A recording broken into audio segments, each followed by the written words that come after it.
putus asa tak berarti, jalan dengan tanpa harapan, lalu tangan yang berlubang paku menjamah jadi hidup baru, dan kayu yang kasar mengubahkan jalan hidup yang penuh kegagalan. Ku puji Dia selama-lamanya, sebab salib mengubah hidupku, dan ku yakin darah Yesus yang suci sudah mengalir di Kalvari.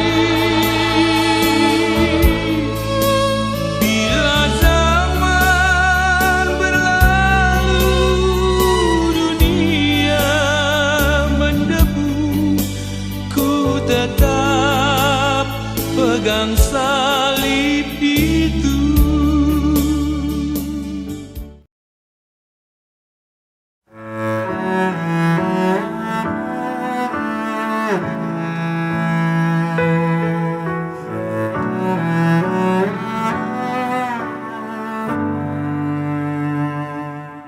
Segala yang terjadi dalam hidupku ini, semua ada dalam rancangan-Mu.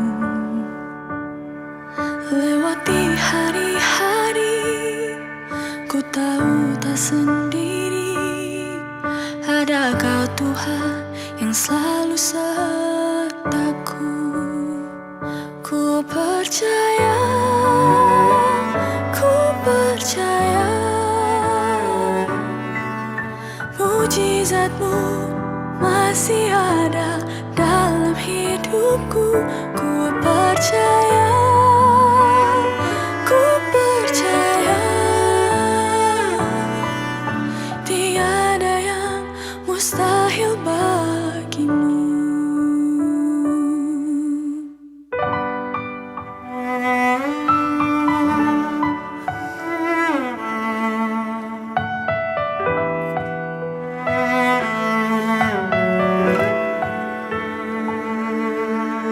Segala yang terjadi dalam hidupku ini, semua ada dalam rancangan-Mu. Lewati hari-hari, ku tahu tak sendiri, ada Kau Tuhan yang selalu sertaku. Ku percaya,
mustahil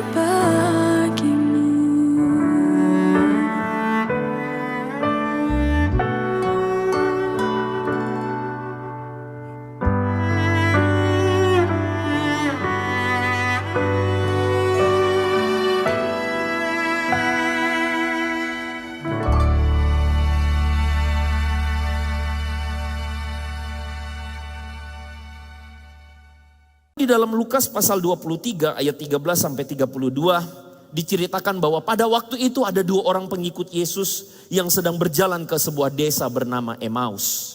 Ini kejadiannya adalah setelah Yesus disalibkan. 3 hari sesudahnya mereka meninggalkan Yerusalem. Mereka balik kembali, entah banyak orang mengatakan mereka kembali ke kota atau mereka melarikan diri. Tetapi 2 orang ini berjalan dalam perjalanan itu. Perjalanan itu saudara dikatakan bahwa mereka bercakap-cakap tentang apa yang terjadi. Membingungkan. Apa itu yang mereka cakapkan? Saudara, sementara mereka bercakap-cakap lalu dikatakan Yesus sesudah bangkit. Yesus datang menghampiri kedua orang ini. Yesus datang bersama-sama dengan mereka. Dan saudara perhatikan baik-baik seperti kata yang saya bold kuning di depan. Mereka 2 orang ini melihat Yesus. Tetapi apa yang terjadi? Ada sesuatu yang membuat mereka tidak mengenali Yesus. Aneh enggak saudara? Aneh banget. Murid Yesus, pengikut Yesus tapi tidak ketemu, tidak bisa mengenal Yesus. Aneh banget. Kita jadi bertanya, apa yang bikin mereka tidak kenal Yesus? Sebentar, saudara simpan dulu. Kita lihat ayat selanjutnya. Lalu Yesus berkata, apa yang kalian bicarakan di tengah jalan ini? Apa yang kalian bicarakan? Saudara perhatikan, mereka berhenti lalu dengan muka muram. Sambil muram, lalu seorang dari mereka berkata begini, namanya Kleopas. Bapakkah satu-satunya atau kamulah satu-satunya orang asing di Yerusalem yang tidak tahu peristiwa apa yang terjadi baru-baru ini? Yesus tanya, apa emangnya? Lalu dia bilang, peristiwa itu terjadi dengan seorang bernama Yesus. Dia orang Nazaret. Lalu yang satu mengatakan, dia nabi. Kata-katanya, perbuatannya berkuasa. Dia hebat, dia luar biasa. Dia membangkitkan orang mati, menyembuhkan yang buta, yang lumpuh berjalan, yang tuli mendengar. Dia mengusir setan, bahkan dengar-dengar nih. Katanya dia meredakan angin badai. Wah, luar biasa perbuatannya. Tetapi apa yang terjadi? Lalu kemudian mereka bilang, tapi sayang imam-imam kepala, pemimpin-pemimpin bangsa ini menyerahkan Yesus untuk dihukum mati dan mereka menyalibkan dia. Saudara, peristiwa Yesus tersalib adalah peristiwa yang menggemparkan Yerusalem. Makanya mereka heran, kok kamu nih orang asing ini, kok kamu gak tahu Yesus itu disalib? Saudara perhatikan ayat atau bagian yang saya bold kuning di depan. Padahal kami apa? Mengharapkan bahwa apa? Yesuslah yang membebaskan Israel. Saudara-saudara, saya mau kasih sedikit gambaran buat saudara. Mungkin sebagian di antara kita tidak benar-benar sadar. Kita membayangkan bahwa Yesus membebaskan Israel dari apa? Dosa. Kebanyakan orang Kristen pasti ngomongnya begitu. Karena apa? Karena kita pikirnya ya begitu. Saudara-saudara tidak salah. Tetapi bagi orang saat itu mereka memikirkan Yesus itu bukan datang membebaskan mereka dari dosa. Mereka berpikir Yesus membebaskan mereka dari apa? Penjajahan. Makanya saudara ingat gak waktu Yesus ditangkap, lalu kemudian ada salah seorang murid yang melawan. Siapa namanya? Petrus. Siapa yang menyangkal Yesus? Petrus. Terus kita bilang, kita dengar dari khotbah nih. Petrus itu asal ngomong. Dia akan bilang, sesungguhnya semua orang meninggalkan engkau. Aku tidak akan meninggalkan engkau. Wah, ternyata terbukti Petrus menyangkal Yesus. Kan gitu kan ya? Kita mendengar Petrus tuh aduh cemen banget lah. Sebenarnya enggak loh. Kalau saudara baca baik-baik, Petrus memang menyangkal Yesus. Tapi Petrus menyangkal Yesus pada momen dimana dia masih mengikuti Yesus kemana-mana. Murid-murid yang lain udah kabur. Saudara, kalau saudara baca baik-baik. Bahkan ketika Yesus ditangkap, Petrus itulah yang kemudian mengeluarkan apa? Pedang. Dia tebas telinganya si hamba imam besar. Dia berperang. Saudara, saya kasih tahu, kenapa murid-murid kabur? Kenapa murid-murid kabur? Karena mereka takut betul banget. Kenapa? Karena mereka nggak nyangka, kok Yesus tidak berperang seperti yang kita harapkan. Karena mereka bermimpi ada orang yang akan mengalahkan penjajah Romawi. Ini Yesus yang udah nyembuhin orang, yang udah ngusir setan. Pasti Tuhan beserta dia, maka dia harus membebaskan kita. Itu bayangan orang Yahudi. Nah, apa yang bikin mereka muram? Karena mereka desperate, kecewa. Karena harapan mereka tidak tercapai. Apa harapannya? Bangsa Israel menang atas penjajah Romawi. Saudara-saudara, itulah yang mengakibatkan mereka tidak mampu mengenali Yesus. Kenapa? Karena mereka berpikir Yesus sudah mati. Karena Yesus sudah mati, nggak ada kemungkinan Yesus bangkit. Ya udah, Yesus sudah mati. The end game, selesai. Mereka tidak bisa mengenali Yesus karena mereka tidak percaya kesaksian akan perempuan-perempuan yang ngomong, Yesus udah nggak ada. Mereka nggak bisa percaya, harapan kita udah hancur.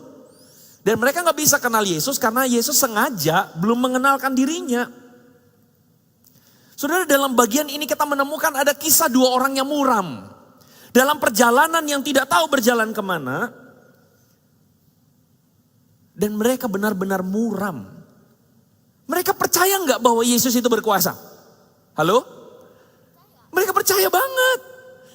Mereka bahkan percaya bahwa Yesus mampu memberikan kemenangan buat mereka. Tapi perhatikan ini baik-baik. Apa yang bikin mereka muram? Karena Yesus yang mereka percaya itu ternyata tidak melakukan apa yang kita inginkan. Karena mereka berharap bahwa Yesus membebaskan mereka dari penjajahan. Kadang-kadang yang jujur membuat kita itu muram atau yang membuat kita tuh merasa kalah dalam hidup adalah karena kita tidak bisa manage ekspektasi kita. Betul? Kita punya ekspektasi dalam hidup yang mungkin saja kita harus akui. Ekspektasi kita keliru. Ekspektasi kita salah. Kita kepengen dalam kerjaan perform. Kita kepengen dalam kerjaan, wah kita bisa reaching goals. Tapi ternyata somehow situasi yang tidak kita bisa kendalikan itu terjadi dan ya akhirnya berantakan semuanya. Kita kepengen punya gebetan, kita kepengen wah nanti hubungan kita lancar. Ternyata bagaimanapun demikian terjadi, ditikung orang dan sebagainya, gak jadi.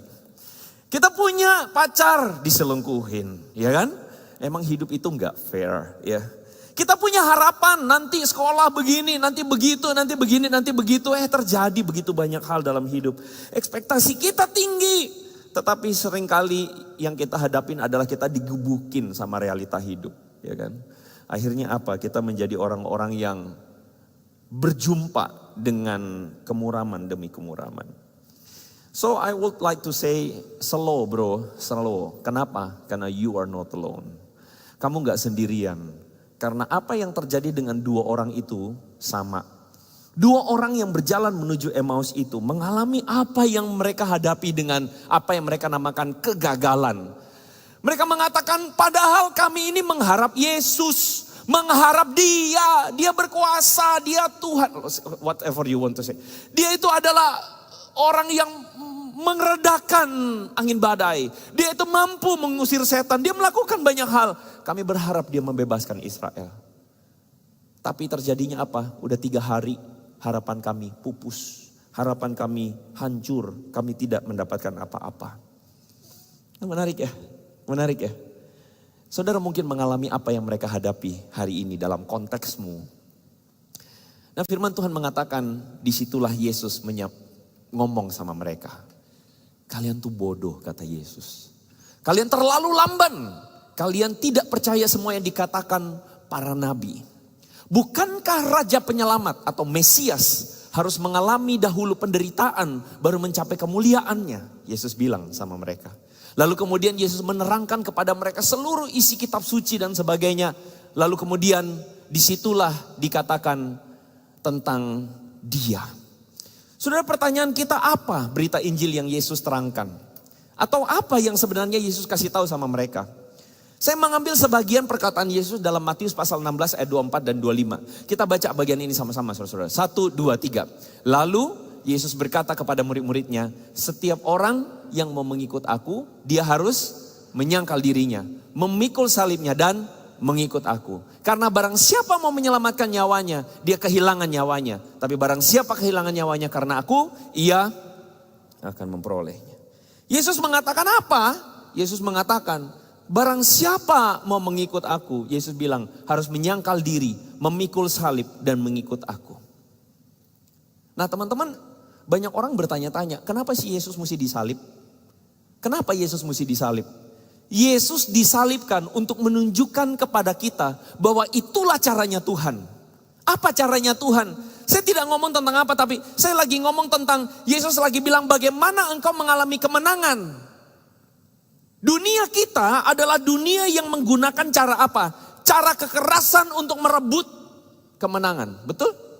Bahkan kita hidup di tengah dunia yang menghalalkan segala cara untuk mencapai apa itu kemenangan.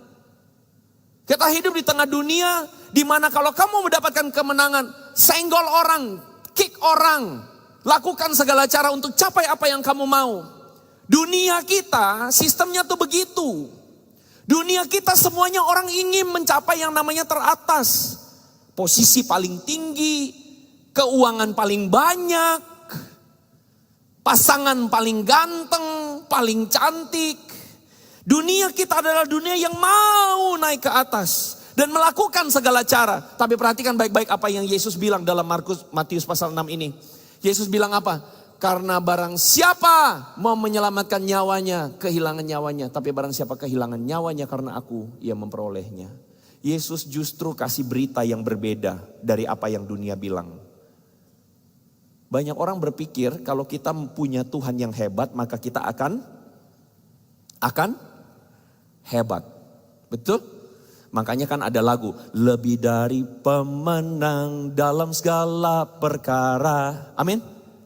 Kita ingin menjadi lebih dari, tapi banyak orang berpikir lebih dari pemenang itu apa?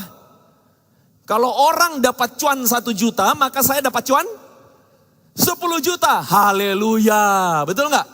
Karena itulah lebih dari pemenang. Kita adalah kaum yang diberkati Tuhan. Kita mendengar kesaksian, saudara, saya berdoa, berlutut, percaya kepada Tuhan. Besoknya Tuhan buka jalan keluar. Haleluya. Kita berpikir menjadi pemenang adalah mendapatkan apa yang kita mau. Dan kadang-kadang tanpa sadar kita mengikuti cara dunia. Karena kita ingin untuk mendapatkan yang kita mau. Karena Tuhan beserta dengan kita. Saudara, ada sebuah kontras yang luar biasa antara cara dunia dengan caranya Tuhan. Kalau saudara perhatikan 1 minggu sebelum Yesus disalibkan atau pada hari Minggu, kita sering merayakan yang namanya Minggu Palma. Minggu Palma itu saudara adalah minggu yang dirayakan dengan Yesus masuk Yerusalem. Saya kasih kepada saudara satu contoh ini. Saudara perhatikan yang dilakukan oleh Yesus adalah Yesus masuk Yerusalem dengan keledai. Itu menunjukkan bahwa Yesus itu masuk kota Yerusalem dengan kerendahan hati. Keledai itu adalah kendaraan yang dipakai oleh orang-orang miskin atau orang-orang biasa. Sedangkan orang-orang yang hebat, pemimpin-pemimpin itu masuk kota dengan menggunakan kuda. Waktu Yesus disambut, Hosana, diberkatilah dia yang datang dalam nama Tuhan. Itu adalah sebuah gestur yang dilakukan oleh orang-orang untuk menyambut raja. Karena apa? Mereka berharap Yesus berperang. Tapi waktu masuk Yerusalem, Yesus tidak pakai kuda, tapi Yesus pakai keledai. Saudara, tolong tampilkan lagi PowerPoint-nya. Saudara lihat bahwa Yesus itu masuk Yerusalem dengan menunjukkan bahwa saya ini makin merendah.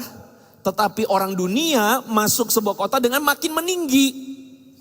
Dan ini yang saya mau bilang. Ada kontras yang besar antara cara dunia dengan cara Tuhan. Rencana manusia itu di mana-mana pada konteks orang-orang hari itu harus berperang untuk merebut kekuasaan. Dengan cara kekerasan, intimidasi, aniaya, manipulasi. Cara-cara apapun dilakukan untuk memperoleh kekuasaan. Tetapi caranya Tuhan justru beda.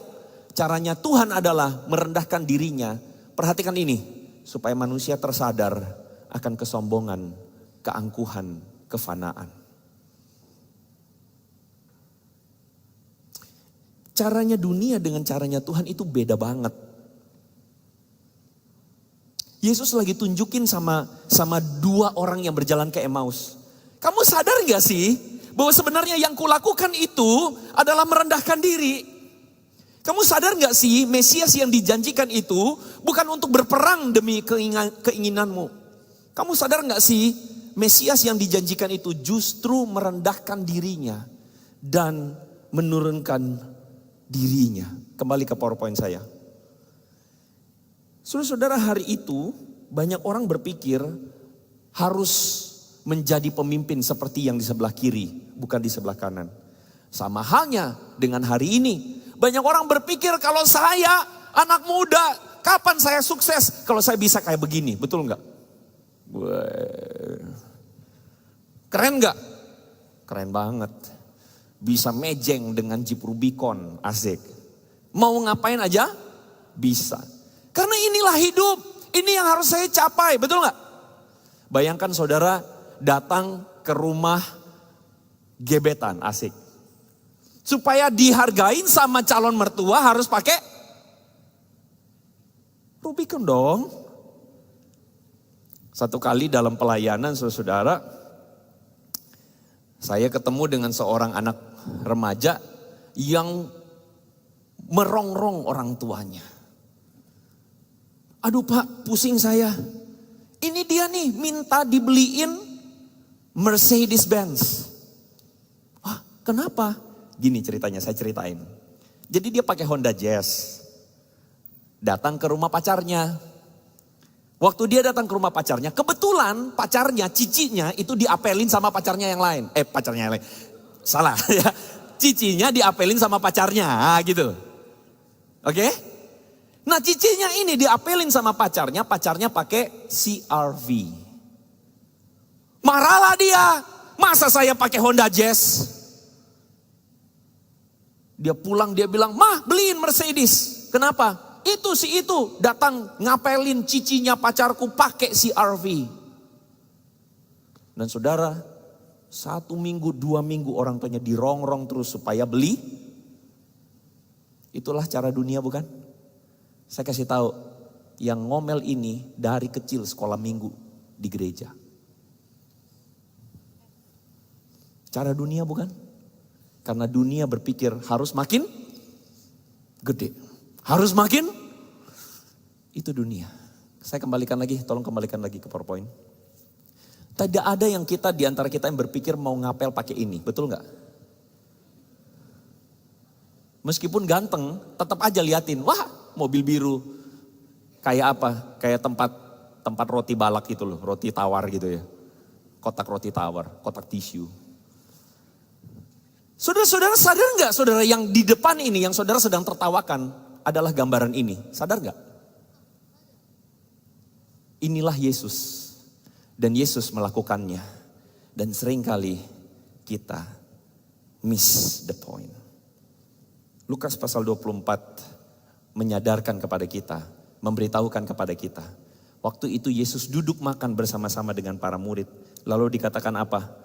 Dia mengambil roti, mengucap syukur lalu memecah-mecahkannya. Perhatikan ini baik-baik. Bagian kuning mengatakan apa? Lalu sadarlah mereka bahwa itu Yesus. Menurut saudara kenapa mereka sadar? Kenapa mereka sadar itu Yesus? Itu loh yang kita lakukan setiap bulan. Perjamuan. Yesus mengatakan perbuatlah ini sebagai peringatan. Saudara seringkali kita lewatin konteksnya. Tahu nggak? Waktu mereka sedang makan perjamuan, apa yang terjadi sebenarnya di situ? Bukan ujuk-ujuk Yesus bilang, ayo kita makan. Enggak. Memang konteksnya makan Paskah. Tapi kalau saudara baca baik-baik, konteks mereka lagi makan, apa yang mereka ngomongkan? Saudara tahu nggak apa yang mereka sedang omongkan waktu itu? Yang mereka omongkan waktu itu begini, siapa yang pantas berada di samping kiri dan kanan Yesus? Siapa yang paling besar di antara kita para murid? Kenapa? Karena mereka lagi pikir, Yesus bentar lagi berperang. Yesus bentar lagi akan merebut kekuasaan. Jadi mereka udah bagi-bagi dulu posisi. Siapa yang lebih pantas jadi murid paling hebat?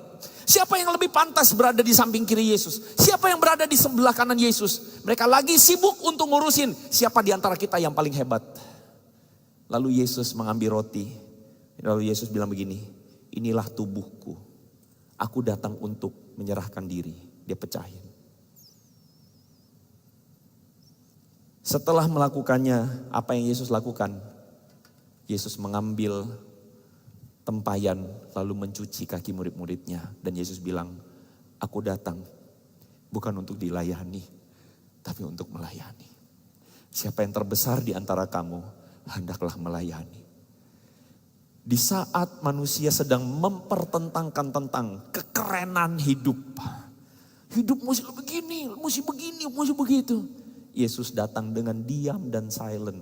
Lalu kasih tahu, aku tuh datang bukan untuk ditinggikan dengan cara begitu. Aku datang untuk menunjukkan kepadamu apa itu kemenangan. Aku bukan untuk datang merebut kemenangan dengan berperang. Tapi aku datang menyatakan kemenangan yang sejati. Apa itu kemenangan yang sejati? Ini kemenangan yang sejati. Teman-teman, foto atau gambar yang di depan itu adalah karya seorang seniman. Yang kalau saudara perhatikan di dalam kultur itu ya. Kalau saudara lihat dalam lukisan seringkali ada yang namanya halo. Bukan halo, bukan. Halo itu di kepala itu loh saudara. Ya. Itu menunjukkan apa? Kekudusan itu loh. Menunjukkan ini holy man. Kalau saudara perhatikan, gambar ini adalah gambar mengambil scene di mana Yesus itu sedang berdoa di Getsemani. Dan kalau saudara lihat di sekeliling kepala Yesus itu ada tanda kekudusan. Tetapi ada sebuah tulisan Latin di situ. Apa namanya? Kalau saudara lihat di situ tertulis fiat voluntas tua. Apa artinya? Jadilah menurut kehendakmu. Yesus lagi menunjukkan apa itu kemenangan. Saudara, kemenangan itu apa? Di saat Yesus mengatakan, kalau boleh cawan ini lalu. Tetapi bukan kehendakku, tetapi kehendakmu. Itu kemenangan. Apa itu kemenangan? Taat sampai mati di kayu salib. Saudara boleh cari orang di luar sana. Banyak gak yang punya Ferrari? Banyak. Banyak gak yang orang kaya? Banyak banget. Dan semua orang bisa menghalalkan segala cara. Sikut sana, sikut sini, ambil semua. Untuk apa? Untuk mendapatkan segala sesuatu demi dirinya. Dan orang berlomba-lomba untuk sampai di sana. Tapi saya kasih tahu sama saudara. Apakah itu kemenangan? Apakah itu kemenangan? Oke, puji Tuhan kalau Tuhan berkati dengan materi. Saya bukan bilang materi itu jahat, tidak. Puji Tuhan, Tuhan memberkati kita. Tapi saya mau kasih tahu, apa artinya itu semua tanpa namanya di sini. Saudara, cerita yang barusan kita dengar. Orang-orang ibu-ibu lagi rame-rame beli tas Hermes, Louis Vuitton, apalagi itu? Tory Burch, apalagi? Udah habis di otak saya. Chanel, ya kan? Akhirnya berakhir di mana? Jadi barang bukti. Memamerkan ini dan itu. Menunjukkan ini dan itu. Tapi pada akhirnya apa? Hancur berantakan. Terus saya bukan lagi mau bilang apa. Tapi saya mau bilang kekayaan di dalam sini lebih penting. Dan Yesus lagi bilang kemenangan yang sejati itu adalah ketika kita menjadi taat. Ketika kita benar-benar menguasai diri kita. Amsal mengatakan orang yang menguasai dirinya lebih daripada orang yang menaklukkan sebuah kota. Menaklukkan kota itu semua orang bisa. Tetapi menaklukkan diri sendiri belum tentu bisa. Amin. Seringkali kita tuh lupa bahwa di dalam badai, di dalam yang namanya hidup yang bisa kebongkar kau bolak-balik dan sana sini. Kalau kita cuma menetapkan diri kita kemenangan itu berdasarkan hidup yang aman, kecewalah kita. Saudara, saya kasih tahu kalau kita menetapkan hidup kita, baik dan tidaknya, aman dan enggaknya hidup kita berdasarkan lingkungan kita, engkau akan kecewa cepat atau lambat. Banyak orang berpikir bahwa bisa mendapatkan sesuatu kalau saya misalnya sekolah tinggi supaya apa? Supaya saya tidak direndahkan orang. Yakin? Saya harus punya rumah mewah supaya saya mendapatkan kebahagiaan. Yakin? Dunia semua berlomba-lomba mencari itu. Makanya kenapa dunia selalu menemukan yang namanya kepentok, dan kepentok. Karena tidak ada di antara kita yang bisa menjamin bahwa hidup kita tidak ada masalah. Masalah itu pasti datang, kita pasti kepentok dengan sana sini. Kita menikah dengan orang yang paling rohani di gereja pun, WL di depan, tidak ada masalah.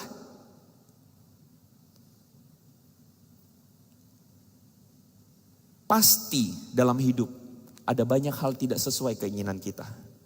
Pertanyaannya, di tengah hidup yang tidak sesuai dengan keinginan itu, bisakah kamu mengalami kemenangan? Bisa. Saudara, balik ke slide saya. Tahu nggak kenapa saya taruh gambar ini? Ada yang tahu? Ini gambar apa? Ini adalah gambar waktu Yesus dan para murid di dalam perahu di tengah badai. Ingat gak dalam badai itu apa yang terjadi? Waktu itu sekonyong-konyong datang badai. Semua orang ketakutan mau mati. Yesus ngapain? Tidur. Nah itu kok makanya hobi gue adalah tidur. Salah ya, jangan begitu ya. Yesus kenapa tidur? Saya percaya Yesus sedang melakukan yang namanya tindakan kenabian. Tindakan kenabian itu di perjanjian lama dilakukan dengan cara-cara ekstrim. Oke? Dan Yesus sedang melakukan cara ekstrim itu. Ketika badai terjadi, Yesus tidur untuk menunjukkan apa? Bahwa ada aku di sini dan aku percaya akan kuasanya. Para murid harus belajar percaya bahwa di tengah badai pun engkau akan aman. Lebih dari pemenang itu apa sih? Kan firman Tuhan mengatakan beribu rebah di kiriku. Terus berlaksa di sisi kananmu. Ku tahu sungguh engkau bersamaku. Itu ayat bukan lagi ngomong bahwa semua orang kena masalah, kamu enggak. Bukan. Itu ayat bukan lagi ngomong semua kena pandemi, kamu enggak kena pandemi. Bukan. Itu ayat lagi ngomong semua orang falling down kena masalah. Kamu kena masalah enggak? Iya. Tetapi ketika kamu kena masalah, kamu tidak falling down. Why? Because di sini kamu tahu bahwa kemenangan bukan ada pada kena masalah atau tidak. Tapi kemenangan adalah ketika dalam masalah itu saya melihat Yesus. Saya kuat, saya bersama Tuhan. Bahkan masalah itu membentuk saya untuk apa? Rendah hati. Masalah itu membentuk saya untuk apa? Saya dibentuk Tuhan. Makanya bagian akhir ditutup dengan apa? Bukankah hati kita berkobar-kobar? Ketika mereka melihat Yesus, mereka menemukan Yesus, mereka mengatakan bukankah kita berkobar-kobar? Ketika apa? Ketika Yesus menerangkan kitab suci. Jadi malam hari ini saya mau kasih tahu. Apa itu kemenangan? Seringkali kita tidak menemukan kemenangan dalam hidup. Kita selalu muram karena harapan kita salah. Terus bagaimana caranya supaya mendapatkan harapan yang benar? Tidak lain dan tidak bukan. Ketika kita mengerti kitab suci. Kitab suci itulah yang membuat kita berkobar-kobar. Kitab suci itulah yang membuat kita menang. Kitab suci itulah yang membuat kita more than conqueror. Kitab suci itulah yang membuat kita menemukan harapan. Saya tahu habis ini teman-teman pulang. Mungkin engkau berkobar-kobar. Tapi setelah ini besok mungkin kamu lupa firman ini. Saya realistis dong, betul? Bahkan mungkin lusa kita udah gak tahu, kemarin di Hello God Worship ngomongin apa ya? Lupa. Ingatnya itu guru Injil Andre goyang-goyang sama itu penari-penari. Jujur. Saya tahu. Tapi begini saya mau kasih tahu. Itulah perjalanan. Perjalanan kita bersama Yesus. Dan dua orang di Emmaus ini berjumpa Yesus tengah jalan. Dan itu yang membuat mereka menemukan. Ternyata Yesus mati dan bangkit. Memang harus gitu jalannya. Maka saya pun kasih tahu. Tidak ada kebangkitan tanpa kematian dalam hidup kita. Amin.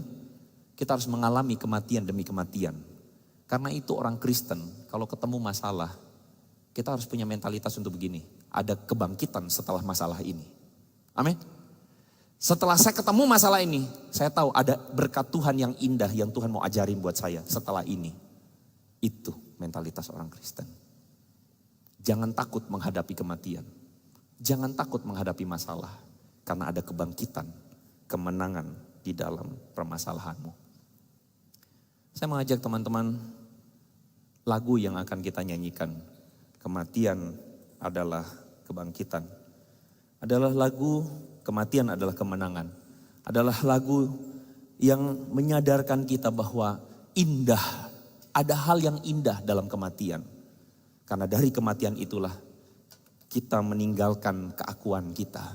Dan kita ngalamin berkat Tuhan once again. Ngalamin berkat Tuhan lagi. Berkat Tuhan lagi. Dan berkat Tuhan lagi.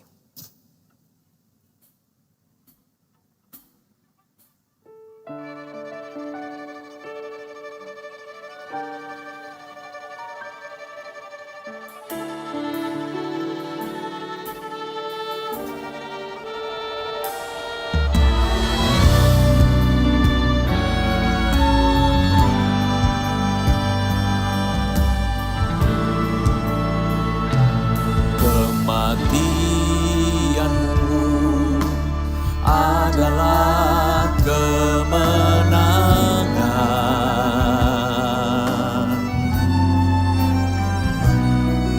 Kemenangan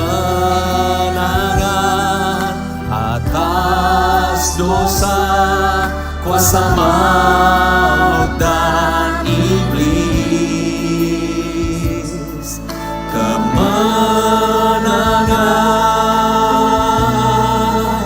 atas pergumulan.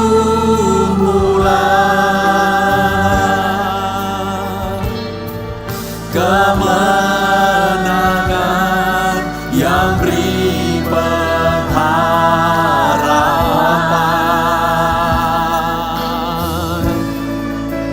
Ku bersyukur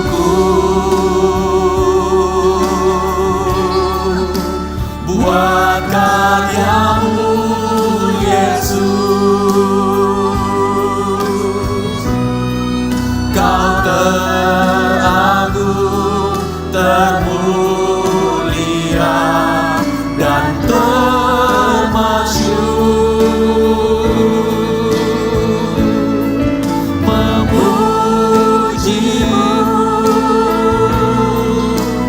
menyembah-Mu Yesus, buat semua anugerah-Mu di dalam hidupku. Kita nyanyikan sama-sama pujian ini saudara-saudara dari awal. Katakan, kematian-Mu Tuhan adalah kemenangan. Kematian-Mu adalah kemenangan.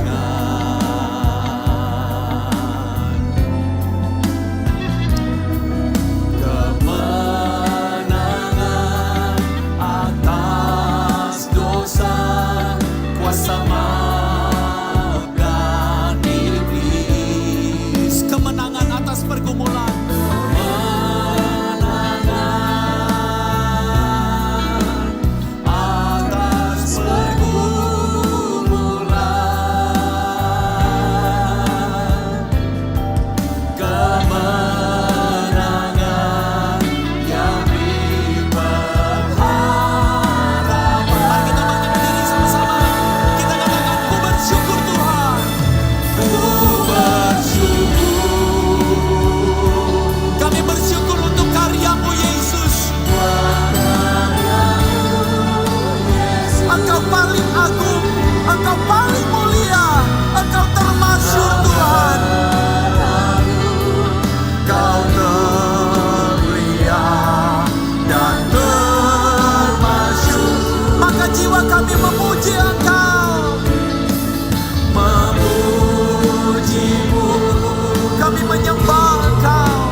Engkau teragung, termulia,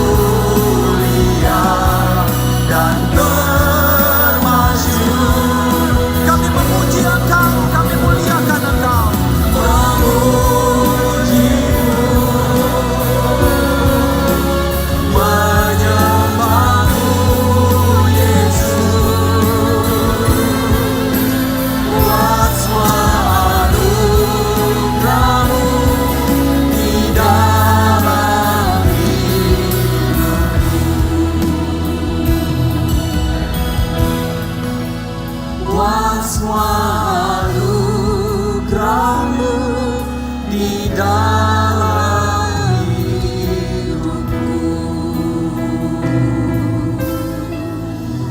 Mari kita berdoa.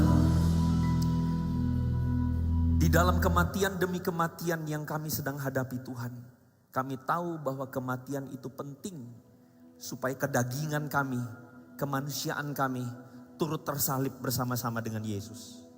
Di tengah permasalahan pergumulan yang sedang kami hadapi, kami tahu bahwa itu harus kami hadapi, karena disitulah kami mengalami kemenangan, karena jiwa kami dibentuk oleh Tuhan. Engkau telah menunjukkan teladan itu terlebih dahulu. Engkau memberikan dirimu taat sampai mati di kayu salib. Engkau memberikan dirimu Tuhan, mengampuni semua orang yang sedang menyalibkan Engkau. Disitulah kami terengadah dan kami melihat, agunglah Engkau Tuhan.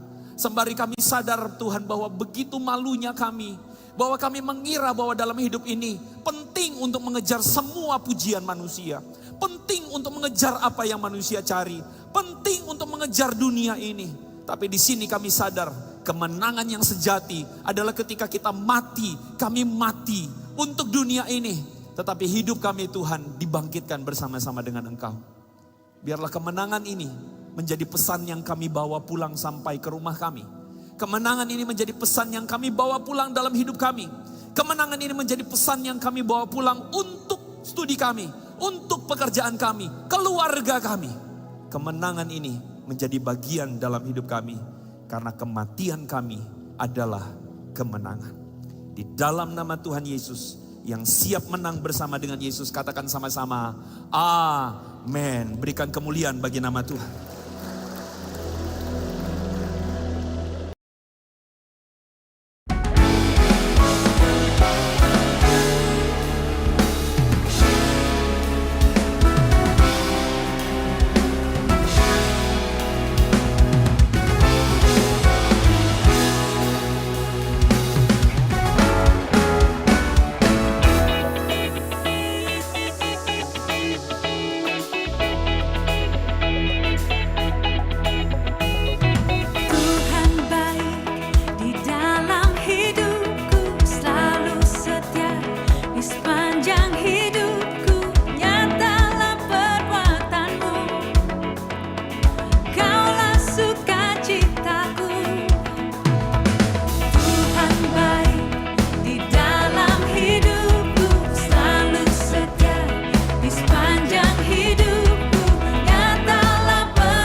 Terimalah kasih karunia dan damai sejahtera Tuhan Yesus Kristus, dan kasih Allah Bapa kita, serta persekutuan Roh Kudus menyertai setiap kita, sekarang, seterusnya, dan selamanya.